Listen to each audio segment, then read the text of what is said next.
আসসালামু আলাইকুম। আগামীকাল আমাদের চিফ অ্যাডভাইজার এবং একটা বড় দল আমাদের ইন্টারিম গভর্নমেন্টের তারা বিমস্টেক সামিটে যাচ্ছেন ব্যাংককে। বিমস্টেক সামিটে খুব ইম্পর্টেন্ট একটা রিজিওনাল একটা সামিট হবে। তো সেই বিষয়ে আমাদের চিফ অ্যাডভাইজারের high representative doctor Khalilur Rahman উনি আপনাদেরকে ব্রিফ করবেন। Thank you. আসসালামু আলাইকুম। এই ব্রিফিং সেশনে আপনাদের সবাইকে আন্তরিক শুভেচ্ছা জানাচ্ছি। এইমাত্র শফিক বললেন আগামীকালকে এবং পরশু মাননীয় প্রধান উপদেষ্টা প্রফেসর ডক্টর মোহাম্মদ ইউনুস ষষ্ঠ বিমস্টেক সম্মেলনে যোগদানের জন্য ব্যাংককে যাচ্ছেন। সম্মেলনে অংশগ্রহণ ছাড়াও তিনি বেশ অন্যান্য কয়েকটি অনুষ্ঠানে অংশগ্রহণ করবেন, যার মধ্যে রয়েছে বিমস্টেক ইয়াং জেনারেশনস ফোরাম, যে অনুষ্ঠানে উনি কিনোট স্পিকার হিসাবে আমন্ত্রিত হয়েছেন। এছাড়াও তিনি বেশ কয়েকটি মিডিয়াতে ইন্টারভিউ দেবেন, তার মধ্যে রয়েছে TNN world, south China morning post, Bangkok post, Thairath newspaper ইত্যাদি খ্যাতনামা মিডিয়া এবং সংবাদপত্র। এইবারের বিমস্টেক সম্মেলনের কয়েকটা বিশেষ গুরুত্ব রয়েছে। প্রথমত, বিমস্টেক গত 25 বছর ধরে এক্সিস্ট করলেও তার কর্মকাণ্ড আরও বিস্তৃত হবার এবং শক্তিশালী হবার প্রয়োজনীয়তা রয়েছে, এবং সেই উদ্দেশ্যে বিমস্টেক ব্যাংকক ভিশন 2030 এই কৌশলপত্রটি এইবার সম্মেলনে গৃহীত হবে। এর প্রধান বিষয়গুলি হচ্ছে, মূল এইম হচ্ছে to build a prosperous, resilient and open BIMSTEC. আর তার প্রায়োরিটি এরিয়াস হচ্ছে অর্থনৈতিক প্রবৃদ্ধি এবং আপনার দারিদ্র্য নিরসন, crisis prevention, environmental sustainability, inclusive regional cooperation through strengthened connectivity, trade, disaster response এবং climate actions. এছাড়াও রয়েছে পিপল টু পিপল কোঅপারেশন। বিমস্টেকের দিক নির্দেশনার জন্য একটা এমিনেন্ট পার্সনস গ্রুপ তৈরি করা হয়েছিল।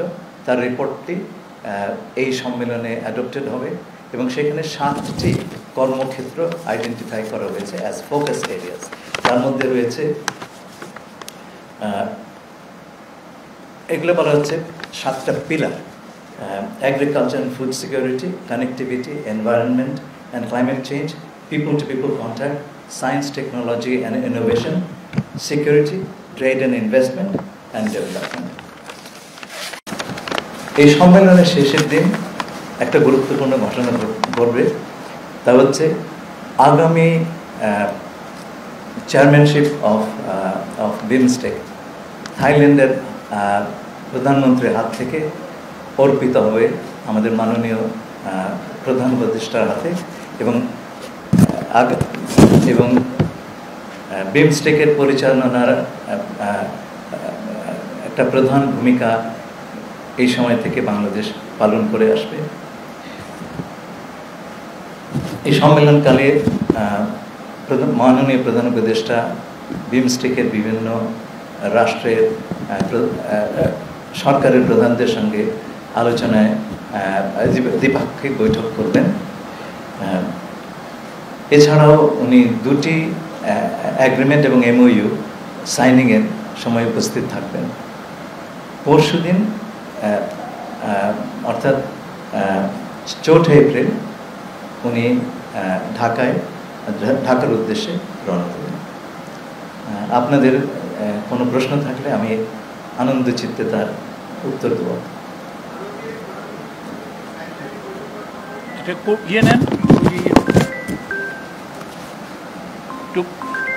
আপনার পরিচয়টা দিবেন, আবার বলেন। আমি প্রথম আলোতে কাজ করি। আমি জানতে চাচ্ছি ভারতের প্রধানমন্ত্রী নরেন্দ্র মোদীর সঙ্গে কি ওনার কোনো সাইডলাইন বৈঠক হওয়ার কথা আছে?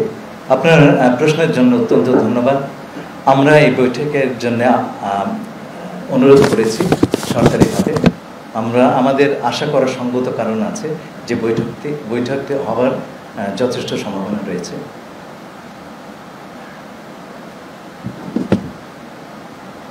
আমি পরিমল পাওয়া যে বিষয়ে কাজ করি। আমার একটা জানার বিষয় যে রিজিওনাল রুটিং আমাদের হচ্ছে এই অঞ্চলে আমরা জানি যে সার্ক এখন একটা স্প্লিটিং মোডে আছে, সেটা কারণও আমরা জানি। এবং বিমস্টেকের ক্ষেত্রে যেটা দেখা যাচ্ছে যে যেটা আপনিও উল্লেখ করেছেন যে 25 বছর হয়ে গেলেও আসলে তেমন কোনো গুরুত্বপূর্ণ ভূমিকা পালন করতে পারেনি। ইভেন দ্য ফ্যাক্ট যে মিয়ানমার ইজ ইন ক্রাইসিস এবং ইন্ডিয়ার সাথে এখনকার আমাদের যে স্ট্রেইন রিলেশনশিপ, যদিও চেয়ারম্যানশিপ পাচ্ছি, কিন্তু অ্যাপার্ট ফ্রম দিস আমরা আসলে কি এক্সপেক্ট করতে পারি? মানে দুইটা ফ্যাক্টর, একটা মিয়ানমার আর একটা আওয়ার রিলেশনশিপ উইথ ইন্ডিয়া। দেখুন, আঞ্চলিক জোটগুলি যে কাজটি করে সেটা হচ্ছে সকল দেশের শক্তিগুলোকে এক জায়গাতে করে বিভিন্ন সমস্যার সমাধানে প্রচেষ্টা চালায়। আমাদের এই অঞ্চলে কানেক্টিভিটি একটা অত্যন্ত প্রধান বিষয়। আঞ্চলিক যোগাযোগ, আঞ্চলিক সহযোগিতা ছাড়া সেটা করা সম্ভব নয়। দ্বিতীয়ত হচ্ছে আমরা এই মুহূর্তে আন্তর্জাতিক অর্থনীতিতে যে অস্থিরতা দেখা দিয়েছে সেটাও এই অঞ্চলের কোনো দেশ, বিশেষ করে ছোট ছোট দেশগুলো এককভাবে তার মোকাবেলা করা অত্যন্ত কঠিন। আপনি যখন জোটবদ্ধভাবে এই সমস্যাগুলোর সমাধানের চেষ্টা করবেন, সমস্যা সমাধানের সম্ভাবনাটাও সেই পরিমাণ বাড়বে। আপনাকে আশাবাদী থাকতেই হবে। এটা সত্যি 25 বছর বিমস্টেকে আমরা উল্লেখযোগ্য ফুটপ্রিন্ট দেখতে পাইনি, কিন্তু সেই সঙ্গে এইবার প্রথমবারের মতন কিছু ফোকাস এরিয়া, এবং সেগুলো খুব প্র্যাকটিক্যাল, সেই ফোকাস এরিয়াগুলো নির্দিষ্ট হয়েছে। আমাদের প্রচেষ্টা থাকবে আগামী দিনগুলোতে এগুলোকে এগিয়ে নিয়ে যাওয়ার বাস্তবসম্মত একটা কার্যক্রম তৈরি করা। মিয়ানমারের কথা বললেন, মিয়ানমারের সমস্যা কিন্তু আজকের নয়, অনেক দিনের সমস্যা। তা সত্ত্বেও আপনার বাকি দেশগুলো এবং সম্ভবত যখন হোপফুলি ভবিষ্যতের কোনো একটা সময় যখন কিছুটা শান্তি এবং স্বস্তি মিয়ানমারে ফিরে আসবে, আপনি রিজিওনাল কোঅপারেশনের মাধ্যমে যা করতে পারবেন, একক শক্তিতে কোনো দেশের পক্ষে সেটা করা খুবই দুরূহ। সেই কারণে আমরা অন্তত আশাটা বজায় রাখবো যে বিমস্টেক তার রোলটা প্লে করবে। আমি একই সাথে একটা প্রশ্ন করতে চাই, সেটা হলো যে অনেক অ্যাডভাইজার সম্প্রতি চীন ভিজিট থেকে ফেরত আসার পরে একটা বক্তব্য নিয়ে ভারতের বিশেষ করে সেভেন সিস্টার্সের নেতারা অনেক কথা বলছেন। সেভেন সিস্টার্স নিয়ে যে মন্তব্যটা যে Bangladesh is the gateway for seven sisters, এই মন্তব্যটা মূলত, এবং তারা বলছেন যে এটা প্রভোকেটিভ। তারা বলছেন যে চিটাগং হিল ট্যাক্সের আদিবাসীদেরকে হেল্প করার জন্য যাতে হিল ট্যাক্সকে ইন্ডিয়াতে নিয়ে নিতে পারে, এরকম কথাবার্তা আসছে। তো এই বিষয়ে বাংলাদেশ গভর্নমেন্টের বক্তব্য আছে কিনা? আমি আমার প্রতিক্রিয়াটা আপনাকে জানিয়ে দিচ্ছি। এই কথাটি মাননীয় প্রধান উপদেষ্টা প্রথমবার বলেননি, উনি 2012 সালে একই ধরনের কথা বলেছিলেন। এর চাইতে একটু এগিয়ে গিয়ে 2023 সালে জাপানের প্রধানমন্ত্রী দিল্লিতে দাঁড়িয়ে প্রধানমন্ত্রী কিশিদা বলেছিলেন যে নর্থ ওয়েস্ট ইন্ডিয়া এবং বাংলাদেশ একটা ভ্যালু চেইনে আবদ্ধ করার, এবং উনি এই প্রসঙ্গে সিঙ্গল ইকোনমিক জোনের কথা বলেছিলেন, আচ্ছা, যেটা বিগ বি ইনিশিয়েটিভ বলে গণ্য করা হয়। দেখুন, আগেই বলেছি কানেক্টিভিটি এই অঞ্চলের সম্ভাবনার দুয়ারটা খুলে দিবে, বিশেষ করে যাদের জন্য সমুদ্রে অ্যাক্সেস পাওয়াটা খুব কঠিন। আমরা কিন্তু কানেক্টিভিটি জোর করে চাপিয়ে দেব না, দেওয়ার অবস্থা আমাদের নাই। কেউ যদি নেন খুব ভালো, আর না নিলে কী করবো আমরা? আমার কিছু করার নেই। অত্যন্ত সদুদ্দেশ্য প্রণোদিত কথাই তিনি বলেছেন। এটা হচ্ছে এখন যদি এর ব্যাখ্যা অন্যরকম দেওয়া হয়, আমরা তো সেই ব্যাখ্যা ঠেকাতে পারছি না। আমরা শুধু এটুকু বলতে পারবো যে আমরা কানেক্টিভিটি সকলের ইকুইটেবল বেনিফিটের জন্য আমরা দিতে আগ্রহী আছি। কেউ নেবেন তো ভালো, না নিলে নেবেন না। আমি বোরহানুল আশিক রিপোর্টার চ্যানেল 24 আপনি কিছুক্ষণ আগে বলেন যে প্রধান উপদেষ্টার সাথে নরেন্দ্র মোদীর বৈঠক করার সম্ভাবনা রয়েছে। পররাষ্ট্র সচিব ব্যাংককে বলেছেন যে মিটিংটি হবে। তো যদি মিটিংটি হয় তাহলে সেখানে এজেন্ডা কি অথবা কোন জিনিসটা ফোকাস সামনে আনা হবে বাংলাদেশের পক্ষে? আমার জানা মতো আমাদের ফরেন সেক্রেটারি বলেছেন মিটিংয়ের সম্ভাবনা আছে, মিটিংটা হবে। তিনি অন্তত আমার জানা মতে সেরকম কিছু বলেন নাই। I have seen the press on this. সে কারণে আমি বলছি যে আমাদের আশাবাদী হওয়ার কারণ আছে যে মিটিংটা হতে পারে। যতক্ষণ না পর্যন্ত হচ্ছে এই বিষয়ে আমরা আগ বাড়িয়ে কিছু মন্তব্য করব না। ধন্যবাদ। আমি সমকাল কাজ করি। আপনি যেটা বলছিলেন যে মিটিংটি হওয়ার সম্ভাবনা আছে, কিন্তু মানে সেই প্রেক্ষাপট যে তৈরি হয়েছে সেইটা সম্পর্কে একটু ডিটেলস বলবেন যে কীভাবে সেটা কেন সম্ভাবনা বেশি, কেন আমি সেটা একটু দেখুন, আমাদের মাননীয় প্রধান উপদেষ্টা একটু আগে বললাম বিমস্টেকের পরবর্তী প্রধান চেয়ারম্যান। আমরা আশা করছি যে অন্যান্য সকল সদস্য রাষ্ট্রের শীর্ষ প্রতিনিধি এই সুযোগে তার সঙ্গে বিমস্টেকের আগামী দিনের কাজকর্ম নিয়ে আলোচনা করবেন। এটা হয় কিন্তু স্বাভাবিক। সেই কারণে আমরা ভাবছি যে এই সাক্ষাৎটা হওয়ার সম্ভাবনা অনেকটুকুই আছে।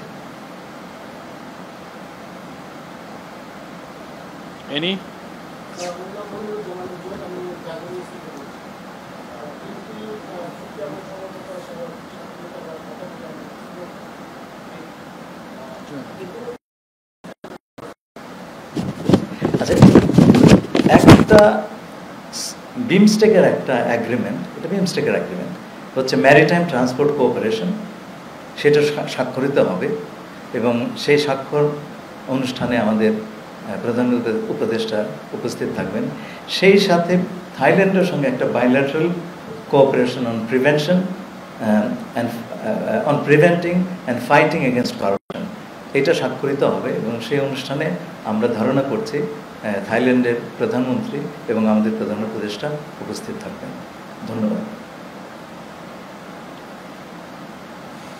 আমাদের নারী জার্নালিস্টদের মধ্যে থেকে কোনো কোশ্চেন?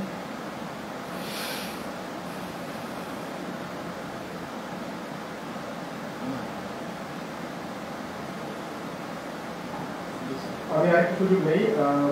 রোহিঙ্গা ক্রাইসিস আগে একটু প্লিজ একটু নারী সাংবাদিক প্রশ্ন হলো। এই যে